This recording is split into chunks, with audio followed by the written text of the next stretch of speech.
On Sunday mornings, we're doing a series called 10 Reasons to Believe. On this one occasion, I was walking down the street, and as I was walking down the street, I was approached by these two men on bicycles, white shirts, black pants. They called themselves elders, and they were carrying blue books. Of course, you know who I'm talking about. They were young Mormon missionaries. And we got to talking about issues of faith and issues of God, and I asked them, I said, what reason do you have to believe that the Book of Mormon is true? What reason do you have to believe for the things that you believe? And this young man turned to me and he said, well, what you need to do is you just need to close your eyes and you need to ask God, and you will feel a burning in your bosom. And you will know that the Book of Mormon is true and that what Joseph Smith said is true. I thought to myself, oh, that's interesting. Now, the central confession of Christianity is that Jesus Christ was not just any man, that Jesus Christ was the divine Son of God. You see, Christianity has an answer for the world's problems, and its answer is not more education, and the answer is not more resources, but rather what Christianity says is that the world is broken, is that because of the sin of our first parents, Adam and Eve, the very fabric of nature and creation was broken, and sin came to rule over our world. But the Bible also affirms that God loved the world, and he loved the world so much that he sent his one and only Son, Jesus, to come to earth, to die on a cross. He was raised again, then he ascended into heaven, and Christians believe that one day Jesus will come back again and he will consummate his kingdom and finally deal with all the problems in this world. So that's the central confession of Christianity. But why do we believe that? Why do we believe that Jesus is the Son of God, come down from the Father? If you were to give someone a reason for why you believe that Jesus is the Son of God, would it be anything greater than a Mormon burning in the bosom?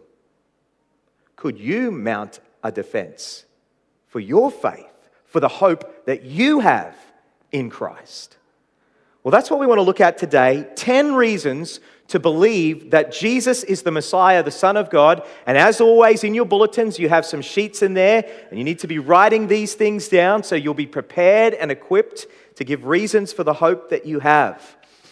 Let me give you the first reason that we believe that Jesus is the Messiah, the Son of God. It's because he met all the biblical requirements to be the Messiah.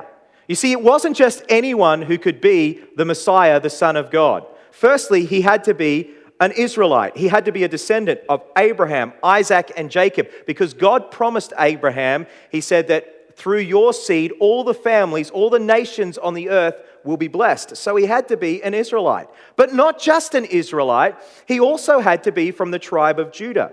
You see, Jacob, when he was blessing his sons, his 12 sons, who would later become the 12 tribes of Israel, he said this to his son Judah. Look at this in Genesis chapter 49, verse 10. He said, "The scepter shall not depart from Judah, nor the ruler's staff from between his feet, until tribute comes to him, and to him shall be the obedience of the peoples." So there was this promise that it was through the tribe of Judah that the kingly line would come, that the Messiah's line would come. So he had to be an Israelite from the tribe of Judah, but not just that, he also had to be a descendant of David, because God promised David in 2 Chronicles that one of his sons would always sit on his throne.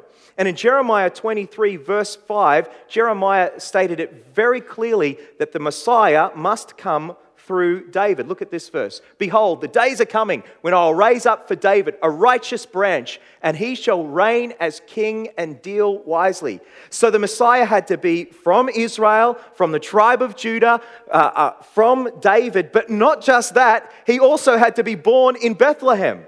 Because Micah 5:2 says this, "You, O Bethlehem, who are too little to be among the clans of Judah, from you shall come forth for me one who is to be the ruler in Israel." So the Messiah had to be from Israel, from the tribe of Judah, a descendant of David, and he also had to be born in Bethlehem. Now you might be thinking, okay, that does narrow down a whole heap of people, but there might have been someone else who might have fulfilled all of those biblical requirements.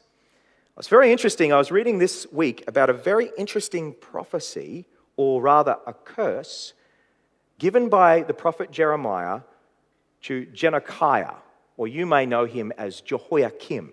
He was one of the last kings of Judah, and he was a very wicked and evil king.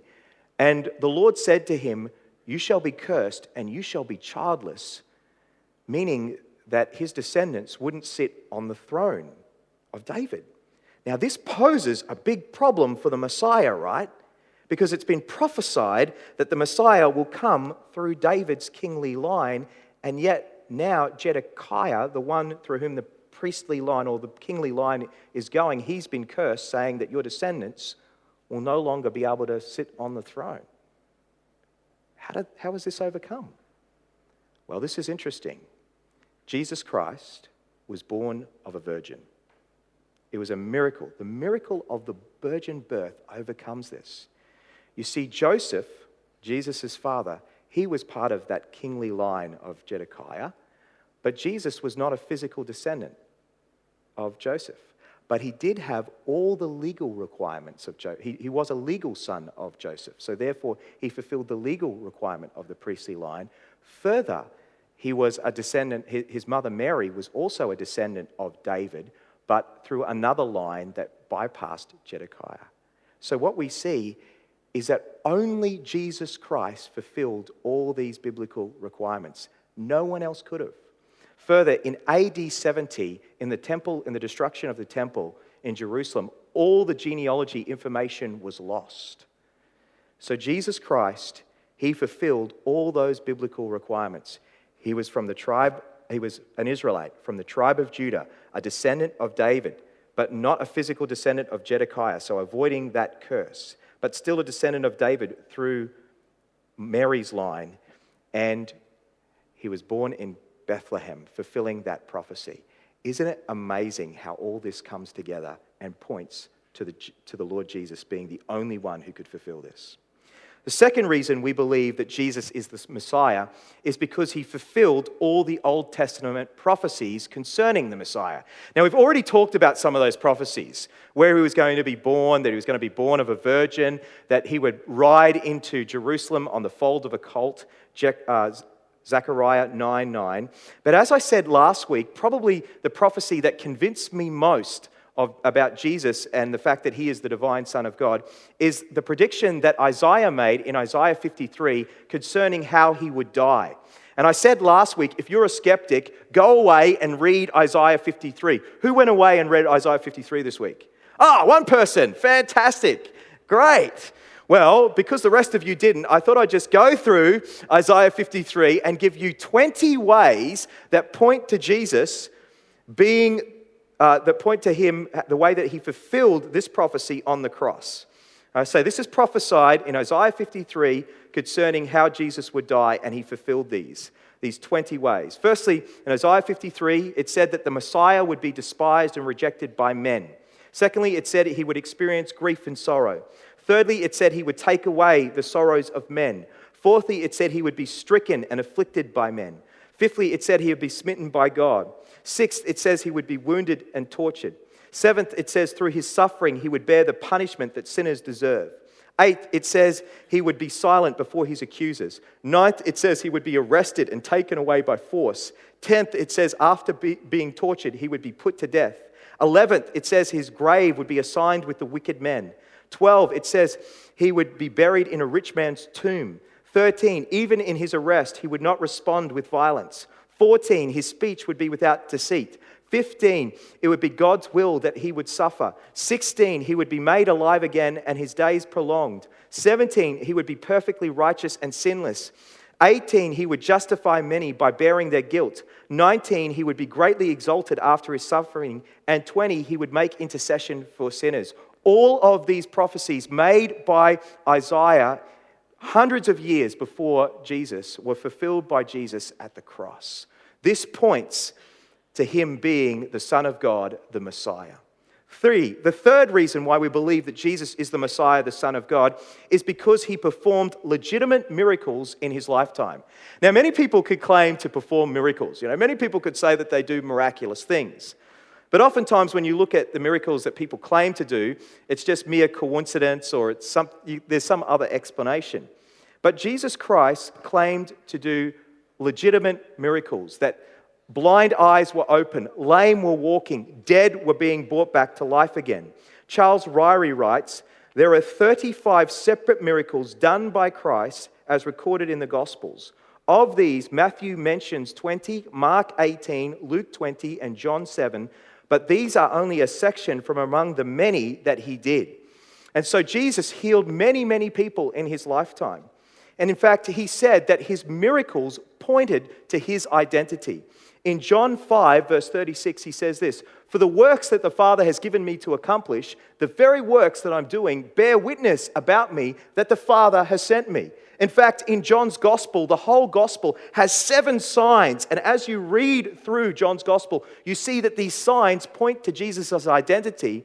And John said that he had written the Gospel so that people might believe that Jesus is the Christ, and that by believing they may have life in his name. Now, it wasn't just Jesus' followers who believed that Jesus did miracles. It was also his opponents that believed he did miracles. They couldn't deny that he had done miracles. In fact, it was because he was performing miracles and people were following after him that they put him to death. Further, writings outside of the New Testament speak about the miracles of Jesus. For example, in Josephus, who was a Jewish historian from the 1st century, he writes this about Jesus. Now, there was about this time Jesus, a wise man, if it be lawful to call him a man, for he was a doer of wonderful works. When you see that wonderful works, think miracles. A teacher of such men as received the truth with pleasure. He drew over to him both many of the Jews and many of the Gentiles. He was the Christ. All this to say that most historians nowadays believe that Jesus must have done some miraculous works. There is no doubt that he had miraculous power. Listen to Wolfgang Trilling. He's a German higher critical scholar. He writes this, we are convinced and hold it for historically certain that Jesus did in fact perform miracles. The miracle reports occupy so much space in the Gospels that it's impossible that all could have been subsequently invented or transferred to Jesus. You see, the testimony of history points to Jesus doing miracles, showing that he was the divine Son of God. Fourth reason why we believe that Jesus is the Son of God and the Messiah is because he claimed to be the divine Son of God. See, many people in our world are willing to take Jesus maybe as a prophet or as a good teacher, but Jesus won't let you do that. You see, that's not what Jesus claimed. Jesus made a far greater claim than that. He claimed to be divine. For example, in John 8:58, he said this to the Pharisees. He said, truly, truly, I say to you, before Abraham was, I am. He was claiming pre-existence. Now all the Jews knew what he was saying. They knew that he was claiming divinity, and that's why they picked up rocks to stone him. You see, C.S. Lewis had it right when it comes to Jesus. C.S. Lewis, the famous writer who wrote the Chronicles of Narnia. Have you heard of the Chronicles of Narnia before? Who here has heard of the Chronicles of Narnia? Yeah, great.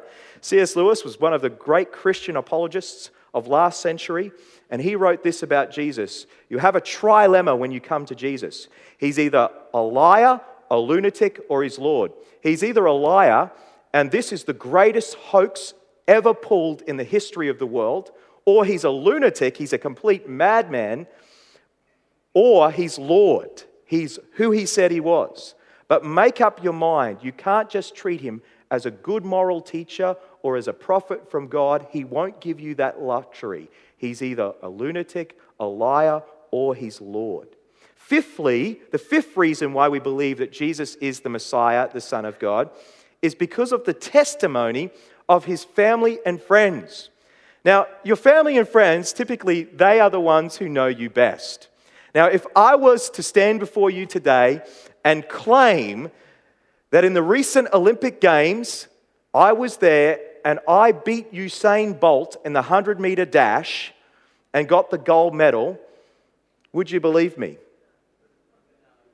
No, I don't think you would. And if you were to ask my wife or my children, they would tell you that that isn't true. Now, Jesus made a far greater claim than that. He claimed to be the divine Son of God. Yet his family and friends, rather than denying that, do you know what ended up happening? They ended up worshiping him. Some of them ended up dying for their belief in him.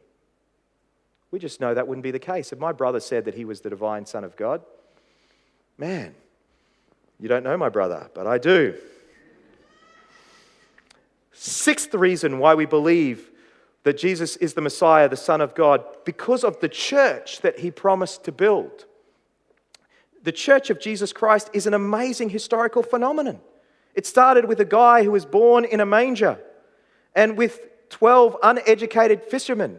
And yet now it's the largest religious institution on the earth. There's billions of people in the church. As I said before, this is either true or it's the greatest hoax of history.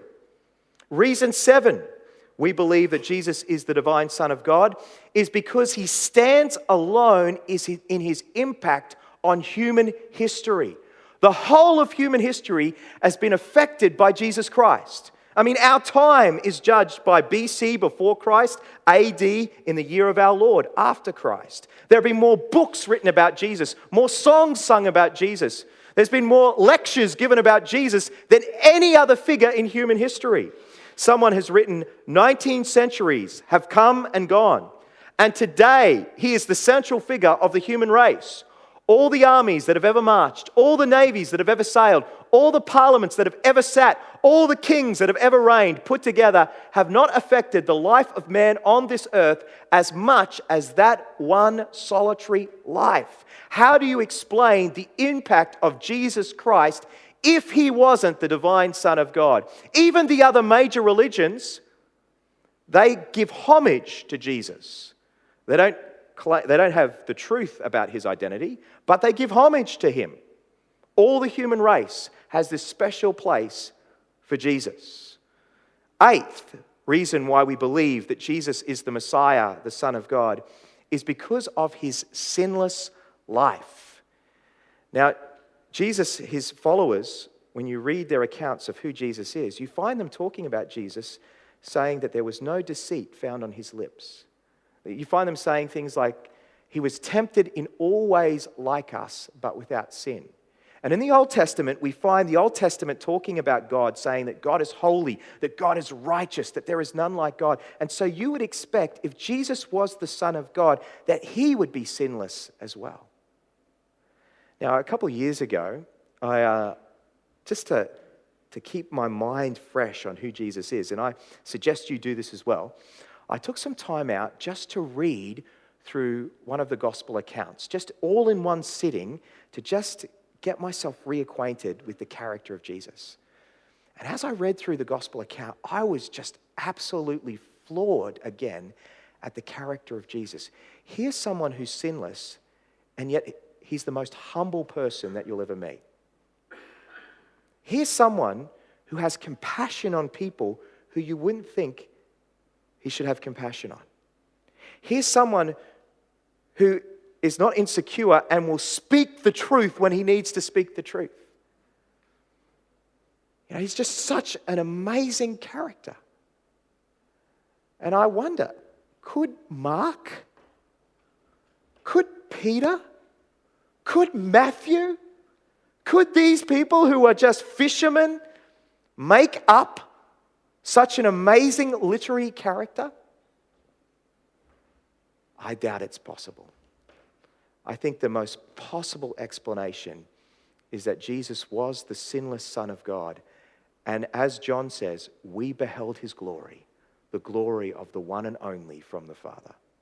I think that's more possible. Reason 9 Reason 9 that we believe that Jesus is the Messiah, the Son of God, is because he rose up from the grave. Now, this is probably the central reason why we believe that Jesus is the Son of God, the Messiah. You see, as I've been saying all along and will continue to say to you, the Christian faith is not just built on private revelations, but it's built on God's works in history, on a God who acts in the history of men. The Old Testament is built on God's work through the people of Israel, delivering them out of the land of bondage, out of Egypt. And the New Testament is built upon Jesus and his work in history in dying and rising again. So if Jesus truly did rise from the dead, then what he claimed is true. So the central thing that you need to look at is, did Jesus rise from the dead? And fortunately for us, next week, Pastor Les is going to be dealing with that, and he's going to be giving you 10 reasons to believe in the resurrection of Jesus. So far, what we've looked at in our 10 reasons is we've seen that we believe that Jesus is the Messiah, the Son of God, because he met all the biblical requirements to be the Messiah. Secondly, we believe that he is the Messiah, the Son of God, because he fulfilled all the Old Testament prophecies. Thirdly, we believe that he is the Son of God, the Messiah, because he performed legitimate miracles in his lifetime. Fourthly, we believe that he is the Son of God because he claimed to be the Son of God. He's either a liar, he's either a lunatic, or he's Lord. Fifthly, we believe that he is the Son of God because of the testimony of his family and friends. They bowed down and worship him. Sixth, we believe that he is the Messiah, the Son of God, because of the church he promised to build. Seventh, because he stands alone in his impact on human history. Eighth, because of his sinful life.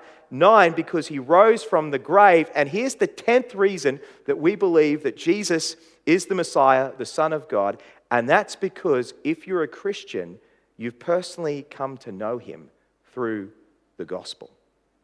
The reason that we believe that Jesus is the Son of God is because there was a day when he came to us and we heard the testimony of the apostles and prophets about the God who works in history. And the God who works in history worked in your heart, revealing the truth to you, opening your heart to believe and to trust in him. And you came to know God personally through Jesus Christ. So, there are 10 reasons to believe that Jesus is the Messiah, the Son of God. Why do you, as a Christian, need reasons? To share your faith. That's one reason.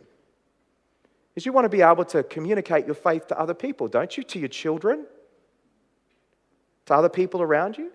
You'll need reasons to dialogue with them. But here's another very important reason. Is the Bible talks about the armor of God in Ephesians 6, and one of the pieces of the armor of God is the helmet of salvation. Is being assured that you are God's child, that you're his son.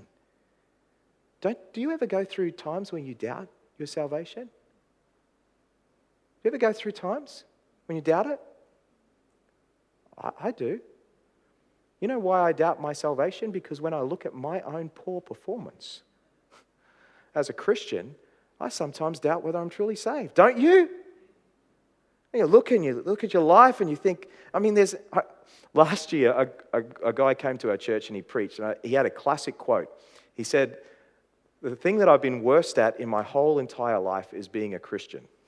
That's the thing I've stuffed up the most, is being a Christian. And I think you could affirm that the thing I've been worst at is being a Christian, being a follower of Jesus.